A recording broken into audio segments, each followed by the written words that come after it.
신학적 관점에서 본 인간 발달, 서문 8에서 9페이지 번역서입니다. 원서 4에서 5페이지의 내용을 다루도록 하겠습니다. 저자 서문 8에서 9페이지의 내용 중에 제가 지난번 영상 중에 편집을 잘못해서 설명이 빠진 게 있었는데요. 키에르케고르는 삶의 단계를 이렇게 나누고 있습니다. 미적 단계, 윤리적 단계, 종교적 단계. 종교적 단계는 A에서 B로 나뉘게 된다고 했죠. 미적 단계는 보기에 좋은 그런 단계, 삶의 미적인 것을 추구하는 단계라면, 윤리적 단계는 도덕유를 추구하는 단계인 거죠. 그리고 종교적인 단계는 인간의 의미나 혹은 구원을 추구하는 그런 단계로 볼 수 있습니다. 그래서 인간 존재가 수준으로 나뉘어지는 거예요. 미적인 수준에 머무는 사람, 윤리적인 수준에 머무는 사람, 종교적 수준까지 가는 사람, 이렇게 말을 하는데, 그 종교라는 것이 범종교가 있잖아요. 그 종교에서 A에서 B의 단계로 넘어가는 그 기준이 무엇이냐면 바로 죽음에 대한 해결을 하는 것을 어떻게 접근하느냐에 따라서 A와 B의 단계로 나뉘어집니다. 그래서 그 키에르케고르의 책 죽음에 이르는 병의 책은 바로 그 부분을 다루고 있는 책이에요. 이제 다시 로더의 책으로 넘어와서 서문에서 보면은 바로 키에르케고르의 두 가지 부조리, observed라는 이 두 가지의 부조리를 이야기를 하는데, 그 중에 하나는 절망에 속하는 네거티브 observed가 있고, 반대로는 파지티브 observed가 있잖아요. 이제 긍정적인 긍정적인 부조리라고 이렇게 표현을 하잖아요. 부조리는 무엇을 의미하냐면, 그 우주가 가지고 있는 150억 년의 역사 속에 인간의 생명은 뭐 100년 정도밖에 안 되잖아요. 근데 그 찰나와 같은 인생이라는 거죠. 근데 많은 사람들이 그것을 일컬어 말하기를 인간은 단순한 호흡에 불과하거나 생명은 뭐 그다지 아무 의미가 없다라고 여기면서 살아가는 것은 바로 부정적인 부조리의 상태에 있는 인간이다라고 볼 수 있습니다.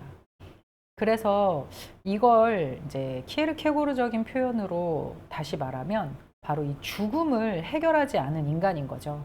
죽음이 무엇이냐, 그리고 죽음을 해결하려면 어떻게 해야 되느냐라는 그 질문에 대해서 죽음에 이르는 병이라는 책은 바로 제3의 중보자, 그러니까 third term이라는 제3의 중보자에 의해서 누군가를 만나게 되는데, 그게 바로 예수 그리스도인 거죠.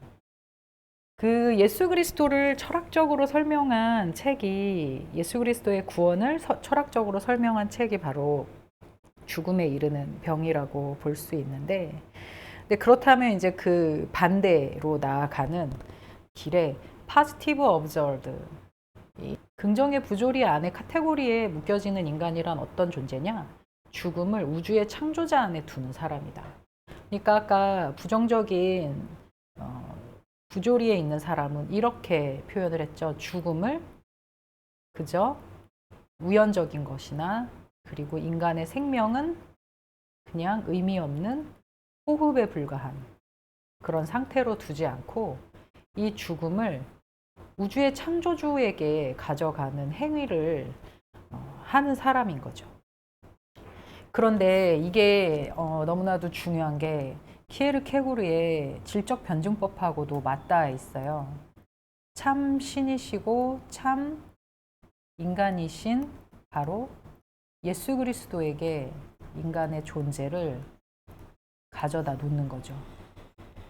이것은 어떤 의미를 가지고 있다고 로더가 해석을 하냐면요. 로더에 의해서 해석이 되는 것은, 참 신이신 분이 참 인간인 존재로 오셔서 인간의 그 소위 구원의 길을,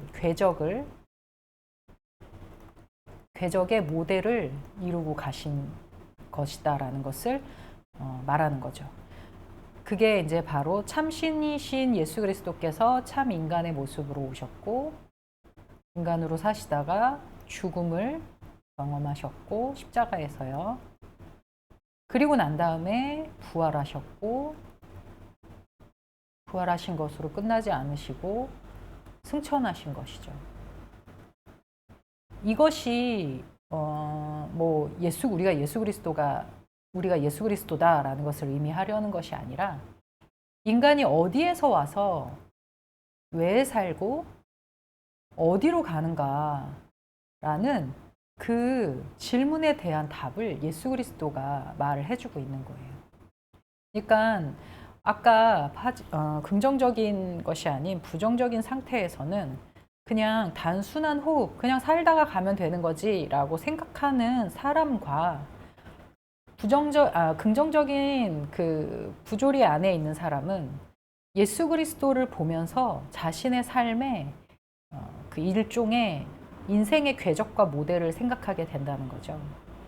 하늘로부터 오신 예수 그리스도께서, 그분을 믿는 자들은 우리가 인간으로 태어나서 죽음을 경험하지만 다시 하나님이 계시는 그 천국으로 가게 될 것이다라는 일종의 궤적을 가지게 되는 거죠. 그것이 이제 여기에서 말하는 예수 그리스도가 있었던 장소에 대한 그 은유는 바로 인간의 영혼이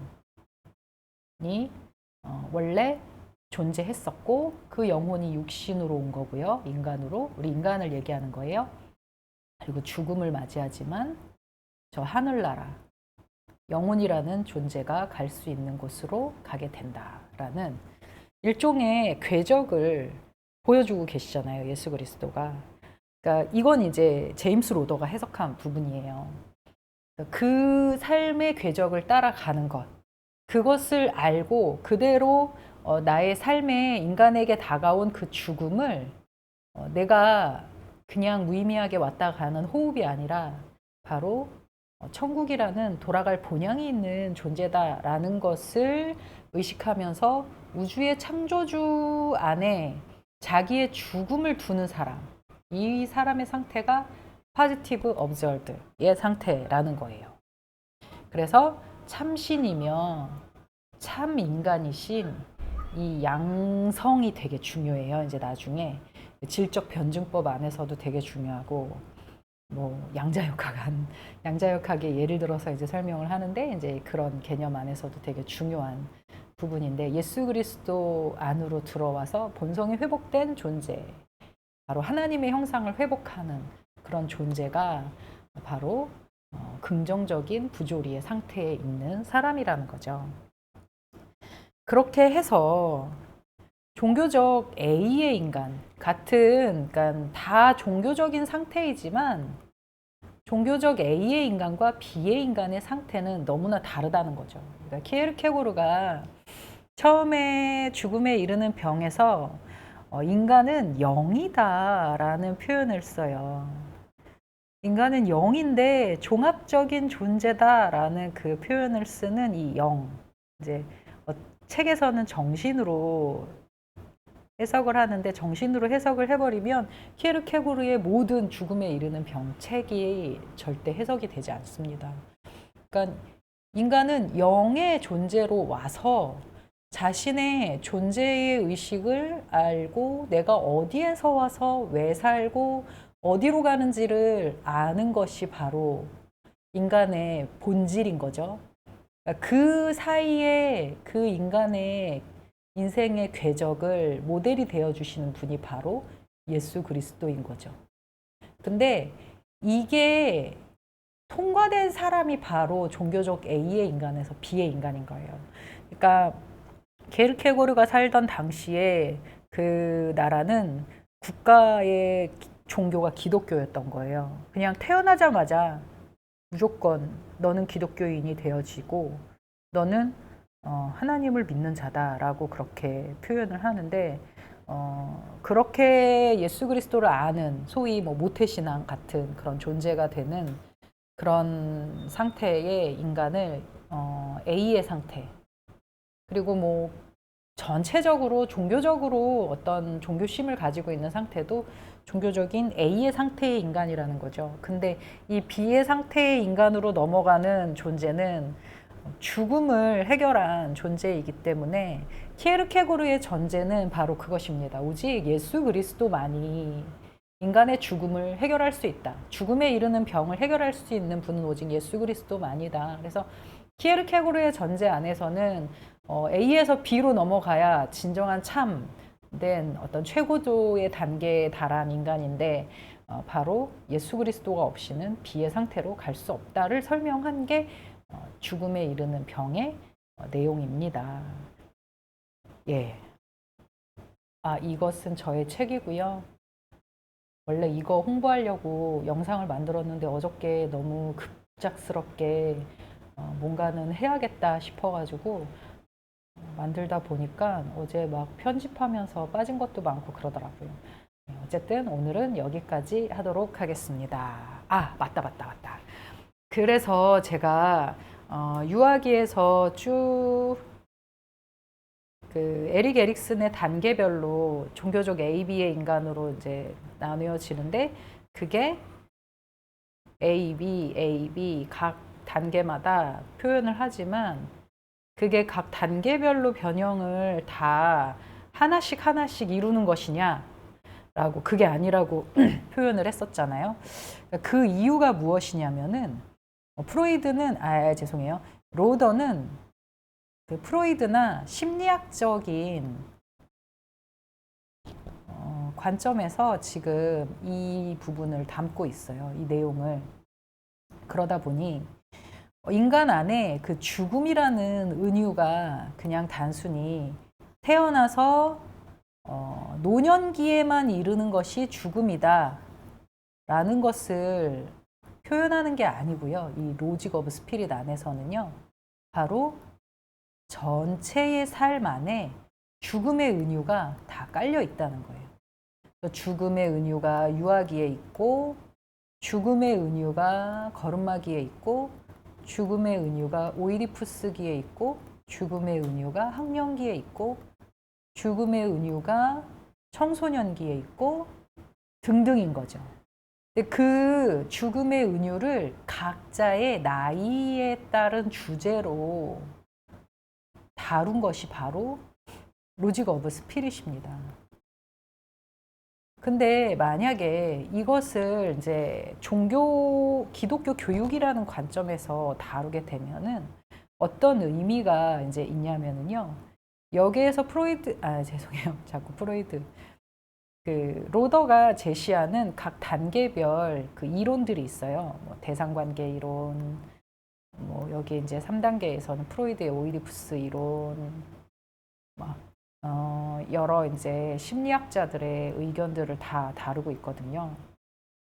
근데 그런 학자들의 의견을 한번 쭉 살펴봐서 건강하게 인생을 양육한다고 한번 생각을 해보세요. 그러면 그렇게 건강하게 심리적으로 양육한다고 해서 그 사람의 죽음이 해결이 될까요?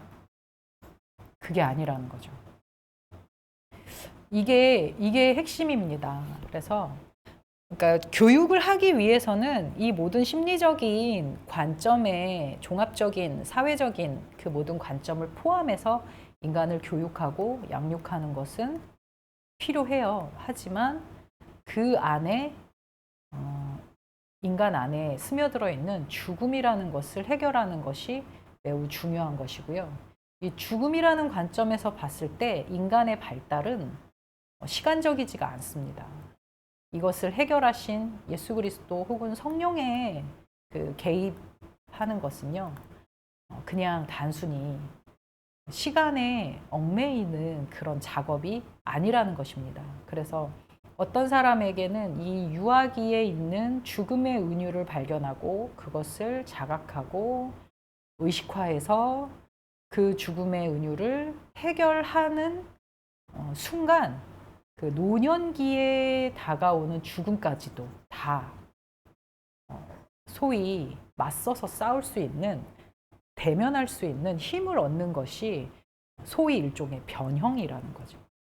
이걸 지금 다 설명을 해버리면 설명할 수도 없고요. 이게 각자의 이론이 있잖아요. 그 이론이 가지고 있는 은유를 가지고 각 단계를 이제 설명을 해야지 만약에 통으로 그냥 이렇게 딱 설명을 해버리면 결국엔 성령이에요. 그래서 이제 저희가 제임스 로더를 가장 이해하기 힘든 이유가 결국에 성령이네라고 사람들이 많이 생각을 하는 거죠. 그러면 뭐 기도하고 하면 되는 거 아닌가라고 생각을 할 텐데 그게 아니에요. 그러니까 이 성령의 역사라는 것을 심리학적인 각 단계의 은유에 맞게 그 은유 속에서 성령은 어떻게 역사를 하는가라는 것을 보여주고 그 안에서 치유가 어떻게 일어나고 인간의 회복이 어떻게 일어나고 진정한 성장과 발전이 어떻게 일어날 수 있는가를 보여주는 내용이 바로 로직 오브 스피릿이다라는 것을 말씀드리고 싶습니다. 네, 오늘은 여기까지 하겠습니다.